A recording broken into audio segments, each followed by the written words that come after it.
আগে কি কি সমস্যা হইতো? উম, বলতে হয় আমি প্রত্যেক দিনই ডাক্তারের কাছে যাওয়া লাগতো আমার। এখন আলহামদুলিল্লাহ এই একটা মাসে আমার কোনো ডাক্তারের কাছে যাওয়া লাগে না। মানে আর কোনো ডাক্তারের কাছে যান নাই? না, আচ্ছা, আগে কি কি সমস্যা হইতো? এই আজ ব্যথা করেছে, কাল মাথা ঘুরে পড়ে গেছে, এরকম। মানে বেহুশ হয়ে যাইতেন, হ্যাঁ, পড়ে যাইতেন, মাথা ব্যথা করতো, আর কি সমস্যা হইতো? বিভিন্ন মানে এক এক দিন এক একটা হতো। দুই চারটা বলেন আরো। মানে গা মাথা ঘুরে পড়ে যেতাম, হয়তো বা যেদিন হাত পা অবশ হয়ে আসছে, বেঁকা হয়ে যায়। ও হাত পা জ্বলে, জ্বালাপোড়া করে। তারপরে কোন হাত পা সমস্যা জ্বালা থাকে? পড়ে। হাত পা জ্বালা পোড়া করতো? হ্যাঁ, তারপর আপনার হাত পা একদিকে অবশ হয়ে যাচ্ছিল। আচ্ছা, ঘুমের মধ্যে আলহামদুলিল্লাহ কি অনেকটা হইতো? ভালো আছে। ঘুমের মধ্যে কোনো সমস্যা হইতো? কিছু দেখতে পাইতেন? খারাপ স্বপ্ন দেখতাম, মানে ওই যে সাপ টাপ এগুলো দেখতাম। ঠিক আছে ইনশাল্লাহ, তার মানে আগের চেয়ে আপনি এখন ভালো আছেন। হ্যাঁ, আলহামদুলিল্লাহ অনেকটা ভালো আছে। বাকিটাও ভালো হয়ে যাবে প্রথম ইনশাল্লাহ। আমল আপনি আজকে দিচ্ছেন দ্বিতীয় নামাজ। মাসের তদবির দিচ্ছি। এখন যা ছিল কাঁচায় কুচায়, যত ক্ষতি ছিল, যত জিনভূত ছিল, সব ধরে নিয়ে এসে মেরে ফেলছি। আজকের পর থেকে আপনি 80% ভালো থাকবেন ইনশাল্লাহ। এই মুহূর্তে তোমরা যারা আছো শরীরে প্রবেশ করো, সরাসরি কথা বলো। কে তোমরা? কেন তার শরীরে আসছো? ধরে দেখেন, উনি দুর্বল হয়ে যাবে। এই তোমরা কয়জন আছো বলো তো? তোমাদেরকে বন্দি করে ফেলছি, বলো। দুইজন, হ্যাঁ, দুইজন, কয়জন? দুইজন কেন আসছো তার কাছে? লেগে দেওয়া হয়েছে। লাগানো হয়েছে? হ্যাঁ, কে লাগাইছে? নাম বলার দরকার নাই, বলো। এর ভাসুর। এই মহিলার ভাসুর? হ্যাঁ, কেন, তার উদ্দেশ্য কি? উদ্দেশ্য হয় দুটো বাচ্চা হয় যে জমি যারা পাবে, দাদাকে আর ভালোবাসে, দাদা এই ভালোবাসে আর কি, দুই ভাই, এই জন্য। মানে এই মহিলার শ্বশুরের সাথে হ্যাঁ, এই মহিলার যেন সম্পর্ক ভালো না থাকে, নিয়ে বাইরে যান বাচ্চাকে নিয়ে। হ্যাঁ, এই মহিলার সাথে যেন তার শ্বশুরের সম্পর্ক ভালো না থাকে, সেজন্য এই কাজ করছে। আপনি বলছিলেন যে বাড়িতে আপনার বাবার সাথে হ্যাঁ। আপনার ওয়াইফের বনে না, না, অল্পতে আব্বা কোনো কথা সহ্যই করতে পারে না কেউ। কোনো কথা নয়, ভালো কথা বলে সহ্য করে না। আব্বাও থাকাতে একটু না সেরকম কথাবার্তা বলে। হ্যাঁ, সেটা না বুঝলাম। তো এখন তো ভালো জিনদের। কথা বলেও কোনো সহ্য করে না। মানে আব্বার কোনো কথা সহ্যই হয় না। আচ্ছা, তোমাদের নাম কি? তোমার নাম কি বলো তো? তোমার নাম কি? তোমরা যে দুইজন আছো, পুরুষ না মহিলা? একজন পুরুষ একজন মহিলা। আচ্ছা, তুমি পুরুষ না মহিলা? পুরুষ। তোমার নাম কি? আমার নাম সঞ্জয়। দেখেন, আমরা কিন্তু এখন রোগীর উপরে জিন ভর করছি। উনি একজন মহিলা মানুষ, তো জিন কথা বলতেছে। নাম জিজ্ঞাসা করলাম, কি বললো? সঞ্জয়। সঞ্জয়, অথচ আপনার স্ত্রীর নাম কি? শারমিন, শারমিন। তার মানে কথা বলতেছে কে, মানুষ না জিন? জিনে। জিনের কথা বলতেছে। আচ্ছা, আর একজন যে মহিলা আছে তার নাম কি? তিশা। তিশা। তোমরা এই দুইজনে ক্ষতি করতেছো? যে কয়দিন হয়েছে তার কাছে আসছো? 20-25 দিন। আচ্ছা, তোমাদের কি নতুন করে লাগানো হয়েছে? হ্যাঁ, আমরা এর আগে এই রোগীর 1 মাসের তদবির দিয়েছিলাম। সে অনেকটা সুস্থ আছে, এখনও অনেকটা সুস্থ আছে। কিন্তু যারা এই ক্ষতিগুলো করেছে তারা নতুন করে আবার দ্বিতীয়বার চালান দিয়েছে। ফোনে আপনি একবার ইয়া করলেন, হ্যাঁ, ইয়া করে দিলেন। ওই ভাসুরি করছিল, বললো সেদিন দেখতে পেয়েছে, আবার করছে। আচ্ছা যাই হোক, আগের চেয়ে সে অনেকটা ভালো আছে, কিন্তু ক্ষতিগুলো এখনও চলমান আছে। আমরা তো এই জন্যই 3 মাস ট্রিটমেন্ট করি। প্রথম দিনেই তো আমরা জাদু কুপুরি জিন ভূত সব মেরে শেষ করে দেই, কিন্তু এটা করলেও রোগী সুস্থ হয় না। কেন হয় না?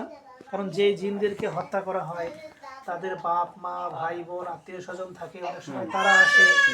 যেই কবিরাজ এই কাজগুলো করে জিনদেরকে লাগাইছে, তারা আবার জিনদেরকে চালান দেয়।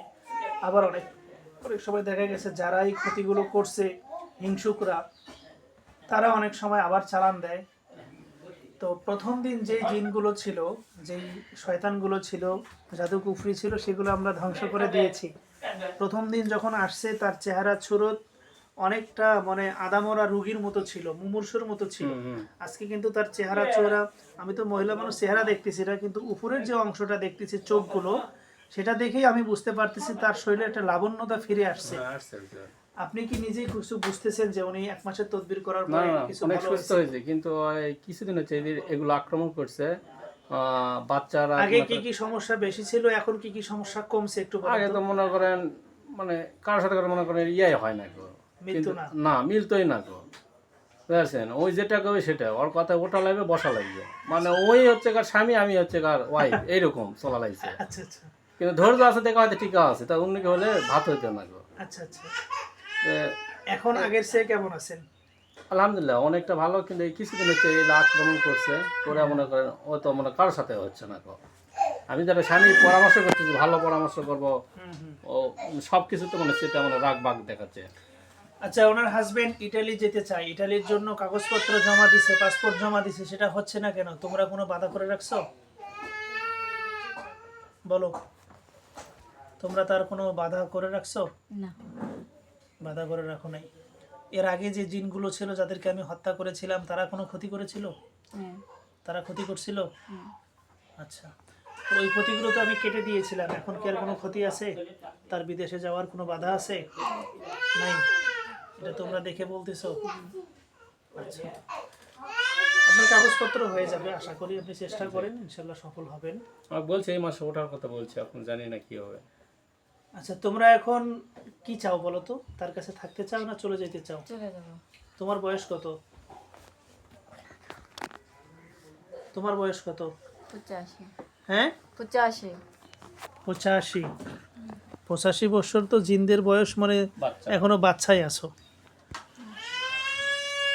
আর তোমার সাথে যে মহিলা আছে তার বয়স কত? 70। হ্যাঁ, 70। আচ্ছা, তোমরা দুইজন সম্পর্ক কি হও? ভাই বোন। তুমি ভাই আর ওই জিনটা বোন? হ্যাঁ। আচ্ছা, এর আগে যাদেরকে হত্যা করেছিলাম তারা কারা ছিল? হ্যাঁ, জানি না। তাদেরকে চেনো যাদেরকে হত্যা করেছিলাম? তোমাদেরকে লাগাইছে 20-25 দিন আগে? আচ্ছা, তোমরা এখন কি থাকতে চাও না যেতে চাও? চলে যাবো। ভাই একটু বাচ্চারা একটু ক্ষমা করে দেব? জি। ক্ষমা করলে চলে যাবে? জি হুজুর। হ্যাঁ, জি হুজুর। আর জীবনে আসবে না? না জি। কিভাবে তোমাদেরকে ক্ষমা করি? তোমাদের কথার তো কোনো ভ্যালু নাই, তোমরা তো সবসময় মিথ্যা কথা বলো।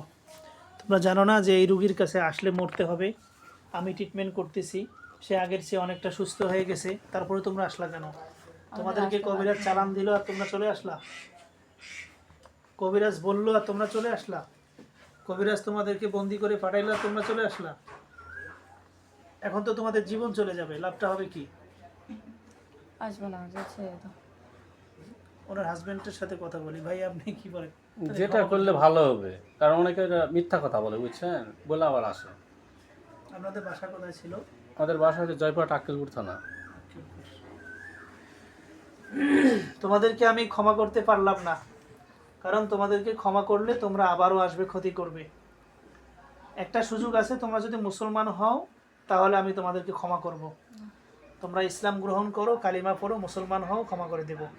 তারপরে জাদু কুফরি থেকে মুক্ত করে দেব, ছেড়ে দেব, ইসলাম পালন করবে, ইসলাম ধর্ম পালন করবে, মুসলমান হয়ে দুনিয়াতে জীবনযাপন করবে। প্রয়োজন হলে আমাদের যে মুসলিম জিন আছে তাদের সাথে যোগ হয়ে থাকতে পারবে। ইসলাম গ্রহণ করবে? করবে না? ঠিক আছে, তাহলে তোমাদেরকে আমি ছাড়তে পারলাম না।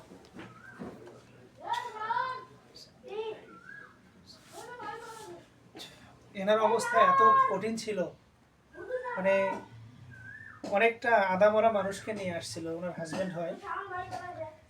আলহামদুলিল্লাহ এখন তো আপনার মতো ছোট থেকে ধরেছিল। এখন তো আলহামদুলিল্লাহ অনেক সুস্থ। ছোট থেকে না, ছোট থেকে অন্য একটা জিন ছিল, সেটা তো মেরে ফেলছি। আর এই জিনগুলোর আগে যে জিনগুলো ছিল, দুইটা গ্রুপ ছিল, দুইটা না তিনটা গ্রুপ, তিনটা গ্রুপ ছিল। একটা ছিল ছোট থেকে, একটা ছিল আপনাদের ওইখান থেকে লাগানো হয়েছে, আর একটা ছিল মানে কোনো ছেলে তাকে পছন্দ করতো বিবাহের আগে, সে বশ করার জন্য লাগাইছিল। ভিডিও আমি দেখছি, হ্যাঁ, আগের ভিডিওটা আমি দেখছি। দেখছেন না? ভাইরা আসছেন, দেখান ভাইদেরকে একটু দেখান, এই ভিডিওতে থাকুক। ওনারা আসছেন মূলত ঢাকা থেকে, রামপুরা থেকে। প্রথম মাসে তদবিরে, কিন্তু আজকে দ্বিতীয় মাসে তদবিরে আসছে। তা আলহামদুলিল্লাহ এখন প্রায় 50% সুস্থ হয়ে গেছে। কিন্তু যে জিনগুলো দূর থেকে দৃষ্টি করতেছিল, আমাদের এখানে আসলে তো আমরা ওদেরকে বন্দি করে ফেলাই। তেল তো এখন আমরা কি ওরা ফেলে দিছে নাকি? হতে পারে। তো আমরা তো এখন ওদেরকে বন্দি করে ফেলছি, যার কারণে এখন শরীরে ভর করছি, বুঝতে পারছেন? নাহলে কিন্তু এরা দূর থেকে ছিল, শরীরে ছিল না। সেটা বুঝতে পারছি। কারণ এখন তো আমাদেরকে রুগী সুস্থ করতে হলে আর কোথায় কি আছে, কোথায় কে লুকিয়ে আছে, ক্ষতি করার চেষ্টা করতেছে, এগুলো তো আমাদের ধরতে হবে, জানতে হবে, মারতে হবে। এই জন্য বাধ্য করে এদেরকে নিয়ে আসছি। ধরে থাকেন, আমি বেহুশ হয়ে যাবে। এই মুহূর্তে এই শয়তানগুলোকে জবাই করে ফেলতেছি, ধ্বংস করে দিচ্ছি। আমিন। যেই করুক, আমি এর আগে বলেছিলাম যে তাদের উপরে সব কিছু ফিরিয়ে দেওয়া হবে। এখন আমরা জানি না কে করেছে এই জিনগুলো। কারো কথা বলেছেন আমাদের কাছে, আমরা সেটা বিশ্বাস করি না। যে করেছে তার উপরে সব কিছু চলে যাবে। আমরা কারো উপরে ব্ল্যাক ম্যাজিক, জাদু কুফরি করব না। এই মহিলার উপরে যে জাদু কুফরি, ব্ল্যাক ম্যাজিক করা হয়েছে, জিন চালান দেওয়া হয়েছে, সে যেই হোক তার উপরে সব কিছু চলে যাবে। তা আমি আজকের দিনে, এই দ্বিতীয় দিনে তদবিরের সময়, আমি অনেক কষ্টের জন্য এটা বলতেছি, তার উপরে ফিরিয়ে দেব। কিন্তু আমি আজকেও ক্ষমা করে দিলাম, তাদের উপরে দিলাম না। এরপরে যদি সমস্যা হয় তাদের উপরে ফিরিয়ে দেব।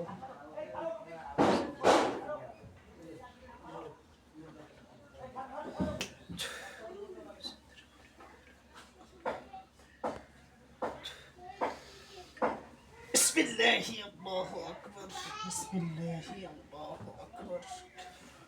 ধরে থাকেন, বেহুশ হয়ে যাবে।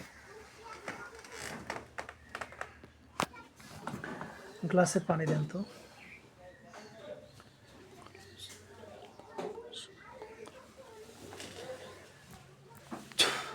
আস্তে আস্তে ওনার নাম ধরে ডাক দেন। শারমিন, শারমিন, সোজা হয়ে বসেন তো। কি নাম আপনার? শারমিন। শারমিন। কোথায় আসছেন বলতে পারেন? আচ্ছা, আপনি বর্তমান কেমন আছেন বলেন তো? এতক্ষণ আলহামদুলিল্লাহ ভালো। এতক্ষণ কি হয়েছিল, কি বলেছেন, কিছু মনে আছে আপনার? না হুজুর। কিছু মনে নাই? এই যে আপনার হাজবেন্ডের শরীরে হেলান দিয়ে পড়েছিলেন, ঘুমাইছিলেন নাকি? বলতে পারেন কিছু? আচ্ছা, আপনার উপরে জিন ভর করছিলাম, নতুন করে 2 জন জিন চালান দিয়েছিল, তাদেরকে আমরা হত্যা করেছি। কিভাবে মেরেছি এটা আমি আপনাকে বলবো না, চোখ বন্ধ করেন তো, দেখেন তো কি দেখতেছেন। এই মুহূর্তে লাশগুলোকে ওনার চোখের সামনে স্পষ্ট করতেছি। গলা কাটা। কয়টা লাশ দেখতেছেন? 2টা। পুরুষ না মহিলা? একটা পুরুষ একটা মহিলা। হ্যাঁ, একটা পুরুষ একটা মহিলা। আচ্ছা ঠিক আছে, চোখ খোলেন।